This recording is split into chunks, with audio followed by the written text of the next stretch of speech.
Bonjour, j'espère que vous allez bien. Je nous présente Rachel Girard, Thierry Piché et moi-même Rosalie Labonté.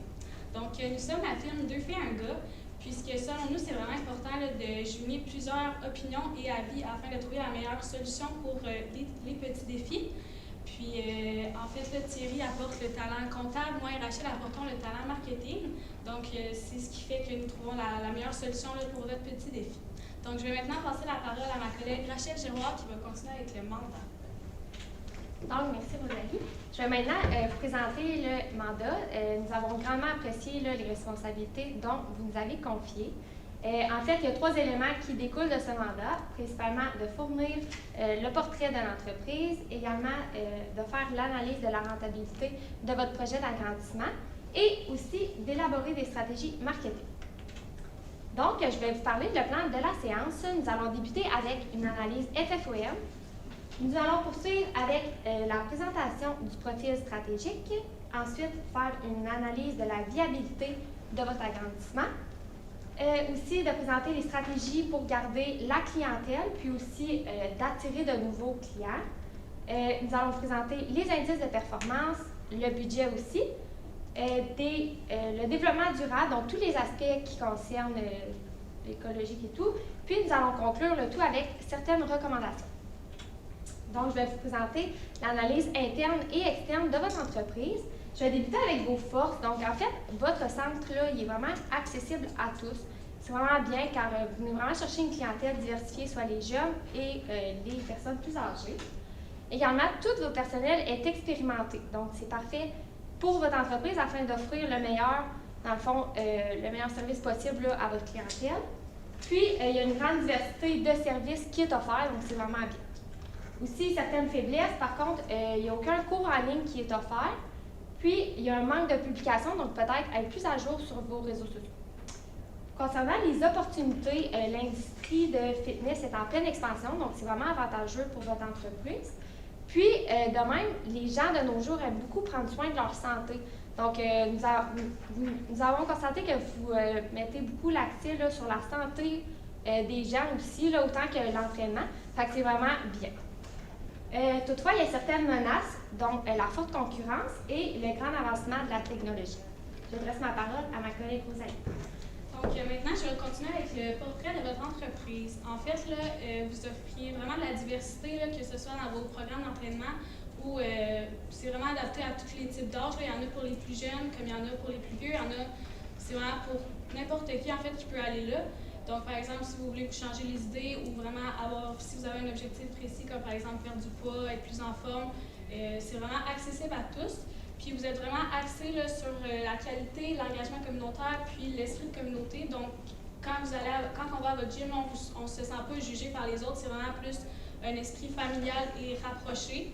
Donc, c'est moins tout le monde dans sa bulle, puis on regarde la personne croche. C'est vraiment plus axé sur la famille, on dit salut aux autres personnes qui sont là, puis c'est vraiment plus un esprit de communauté en fait. Là. Puis vous avez plus de force que de faiblesse, donc c'est vraiment bon pour votre entreprise. C'est ça pour le diagnostic. Puis par contre, là, il serait bien d'être plus à jour, donc il y a beaucoup d'avancées technologiques, puis vous offrez pas encore les cours en ligne, donc ça serait bien que vous avanciez un peu vers l'avant, puis vous pourriez offrir les cours en ligne pour les personnes qui ne veulent pas nécessairement se déplacer, mais qui aiment vraiment ce que vous faites. Puis sinon, vous pourriez faire plus de commandites et avoir plus de partenariats avec des entreprises locales. Ça pourrait aussi être bien. Puis votre intention, c'est vraiment d'aller chercher de nouveaux membres. Puis plus tard, on va vous présenter qu'est-ce que vous pourriez entreprendre pour y arriver. Puis vous voulez aussi être premier à Trois-Rivières, donc on va aussi vous parler de ça. Puis une petite recommandation, là, vous pourriez demander l'avis de vos membres, là, avoir un petit lien form sur votre site internet. Comme ça vous permettrait de vous améliorer selon l'expérience de vos membres que vous avez déjà actuellement. Puis apporter des petites modifications qui seraient peut-être un petit plus pour vous là, si vous êtes déjà assez bien, mais peut-être il y a des petites choses qui seraient à travailler selon vos membres, ça serait à voir. Vous nous avez demandé de faire l'analyse de la viabilité de votre projet d'agrandissement. Pour ça, en premier, on a monté un réseau des résultats de 2024 à 2029 avec les données et les estimations que vous nous aviez fournies sur qu'est-ce que vous pensez que ça allait donner. Des points importants de ces résultats-là, c'est qu'en 2025, du moment que votre projet d'agrandissement est fini le 2 janvier qui est opérationnel, on peut voir directement que vos revenus ils augmentent de 60 000. Puis si on descend, on peut voir dans le bénéfice net qu'au fur et à mesure des années, le bénéfice net augmente constamment.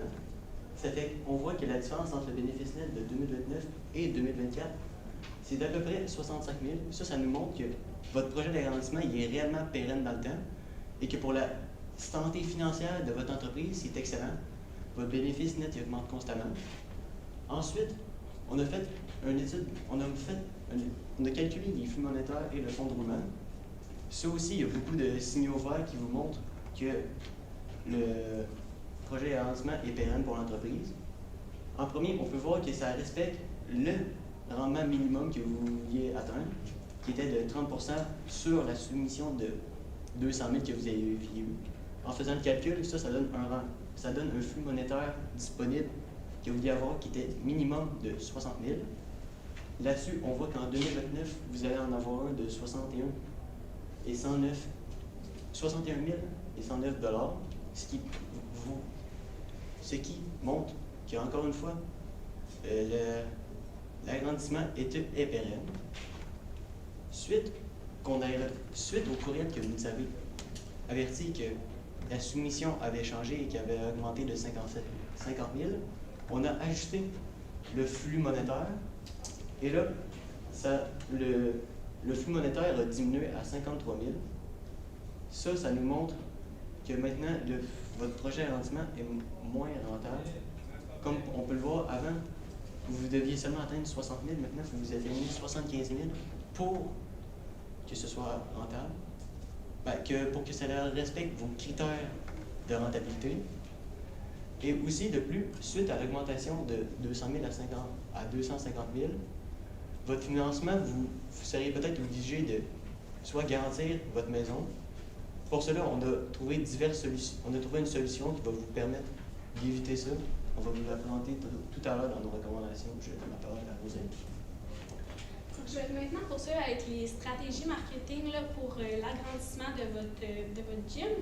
En fait, là, pour maximiser l'impact de l'agrandissement, vous pourriez instaurer un bar santé dans la section qui va être agrandie.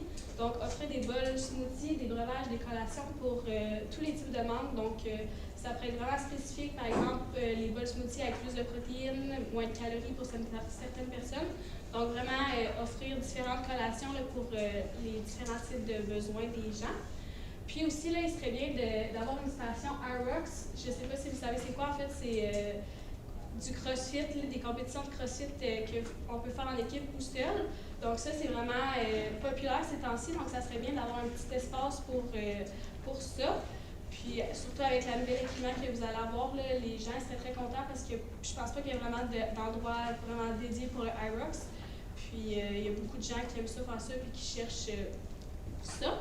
Donc maintenant, je vais passer la parole à Rachel qui va vous parler des partenariats. Merci Rosalie. Donc, nous avons pensé à vous offrir plusieurs idées de partenariat.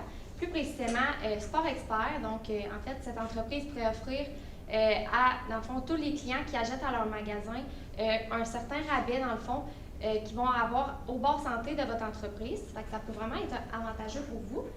Également, Shop Santé là, peut être vraiment un bon partenariat. Donc, vous pourriez utiliser leurs produits lors de la confection de vos smoothies et aussi, vous pourriez vendre directement là, leurs produits à votre entreprise.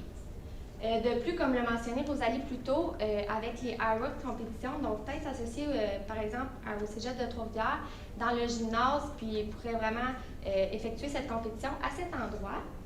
Puis aussi de s'associer à des équipes sportives, donc dans des écoles, peut-être les suivre à leur compétition ou à leur tournoi, game, peu importe. Là. Puis dans le fond, vous pourriez faire un petit kiosque, puis aller il va y avoir beaucoup de personnes qui vont aller les voir. Vous pourriez à votre kiosque peut-être confectionner soit vos produits ou même parler là, de tous les services que vous offrez. Donc pour les indices de performance, il pourrait être pertinent de voir si le nombre d'abonnés augmente sur vos réseaux sociaux. Ça peut indiquer une certaine efficacité des publications que vous allez effectuer, dans le fond, sur toutes vos plateformes. Puis aussi, après avoir effectué vos compétitions Aerox, si vous voyez que le nombre de membres augmente beaucoup à votre entreprise, ça peut être un signe que cette activité-là était vraiment bénéfique pour votre entreprise. Donc, je adresse maintenant ma parole à Rosalie. Donc, maintenant, là, nous avons fait un budget de 118 300 pour tout ce qui est plan marketing. Donc, par exemple, là, nous offrons pour le bar à smoothie là, des gourdes réutilisables. Donc, si vous apportez votre shaker, par exemple, vous allez obtenir un $1 de rabais sur le smoothie. Ensuite, là, au niveau de l'équipement, tout ce qui est achat de nouvelles machines, achat de la marchandise pour le bar santé. Ensuite, pour les commandites, si vous commanditez des équipes sportives ou toutes sortes de petits projets locaux. Et également pour les partenariats que vous allez faire, par exemple, avec Shop Santé, Sport Expert. Puis, on a prévu un budget aussi pour les cours en ligne, donc pour instaurer une plateforme de cours en ligne. Puis aussi pour payer les entraîneurs qui vont se filmer en effectuant l'activité. Puis, vous pourriez vous associer avec des influenceurs qui vont effectuer de la publicité.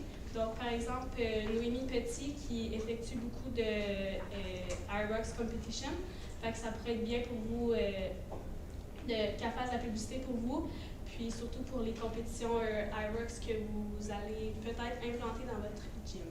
Je vais maintenant passer la parole à Thierry pour le développement durable. Pour le développement durable, on a établi un plan sur 3 ans qui se déroule de 2024 à 2026. Pour le pilier écologique, en premier, pour la construction de votre agrandissement, on a prévu l'utilisation de matériaux recyclables en 2024. En 2025, on veut établir un bar à smoothie, c'est l'utilisation d'équipements biodégradables serait une autre bonne affaire pour l'écologie. Et en 2026, dans ces smoothies-là, on souhaiterait utiliser des fruits qui sont bientôt expirés, qu'à l'épicerie ne peuvent plus vendre. Ce serait un autre bon geste pour la planète. Pour le pilier social, en 2024, vous pourriez employer des personnes ayant des difficultés, que ce soit au bar à smoothie ou dans l'entretien. En 2025, créer un excellent programme de bien-être pour les employés. C'est une autre façon de promouvoir le social et ainsi que développer la satisfaction de vos employés. Et en 2026, essayez de doubler peut-être vos partenariats locaux avec les différentes entreprises de la région.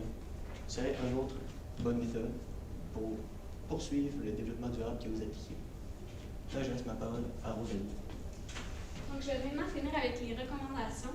Donc, comme on vous a mentionné plus tôt, là, il serait bien d'avoir une petite plateforme pour faire des cours en ligne pour ceux qui ne veulent pas nécessairement se déplacer, mais qui aiment vraiment le CrossFit. Il serait aussi intéressant de faire plus de publications sur vos réseaux sociaux pour aller chercher peut-être de futurs membres dans votre gym. Puis, il pourrait être intéressant de vendre une partie de vos actions afin de financer votre projet d'investissement, votre projet d'agrandissement. Alors, c'est ce qui conclut notre rencontre d'aujourd'hui et espérons travailler avec vous plus tard.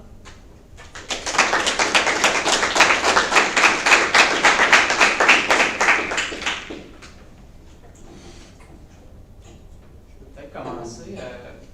Vous avez attiré mon attention sur le budget. Je ne sais pas si vous pouvez revenir. Le 118 300. Ce budget-là, sur combien de temps il s'échelonne, en fait, sur 1 an, 2 ans, 3 ans? C'est quoi votre vision sur l'horizon temporel du projet? Sur la même période, vous avez prévu de prévoir votre agrandissement, donc de 2024 à 2029. OK. Puis, suite à ce budget-là, est-ce que vous pensez qu'on peut remonter encore plus la rentabilité que vous avez prévue sur l'investissement ou en fait, les chiffres sont déjà incorporés dans le flux monétaire que vous avez présenté? C'est un autre. Ça permettrait de, oui, justement, rehausser votre flux monétaire. OK. Super. Merci. Moi, j'ai une petite question sur la rentabilité, sur la rentabilité suite au changement d'investissement. Comme vous avez mentionné, le 30% n'est pas atteint. Est-ce que vous nous conseillez quand même de poursuivre le projet ou... Vous pouvez tout de même continuer parce que, comme on le voit, le flux monétaire d'année en année augmente. Donc, au lieu que votre projet, vous le visiez, mettons, de 2024 à 2029, vous aviez une vision un petit peu plus long terme, mettons, 2024 à 2032, il se peut fortement que vous atteigniez le 30%, c'est juste, ça va prendre un petit peu plus de temps. Là, savoir si vous êtes prêt à faire ce sacrifice d'attendre un petit peu plus longtemps. Je vais y aller. J'avais une question au niveau des recommandations. Prendre une partie des actions pour le financement du projet, est-ce que ça serait un prérequis de faire ça? Puis ça serait quoi, selon vous, les répercussions de vendre ces actions? Ça serait une possibilité de vendre ces actions à potentiels investisseurs intéressés ou pour essayer de dégager de la trésorerie pour avoir plus d'argent, pour ne pas être obligé d'augmenter votre emploi à la banque. C'est plus surtout pour ça qu'on faut voudriez vendre vos actions, sinon à la banque, comme vous-même vous voulez ne pas placer votre maison sous garantie. Je rentre un peu plus dans la question, je change de sujet complètement, le Aerox Competition.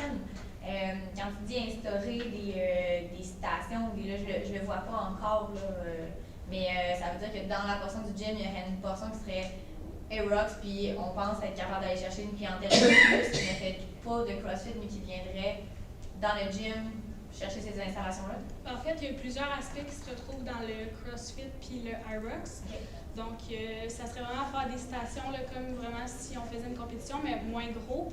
Puis, il n'y a pas beaucoup d'endroits qui ont ça au Québec. Puis, il y a vraiment beaucoup de Québécois qui cherchent à faire ce type de compétition-là. Puis, ça pourrait les faire se pratiquer, là, puis ça serait plus réel que dans un autre gym qu'il y a toutes des machines différentes. Là. Ça serait plus un après l'autre, puis ça attirerait une plus grande clientèle selon nous.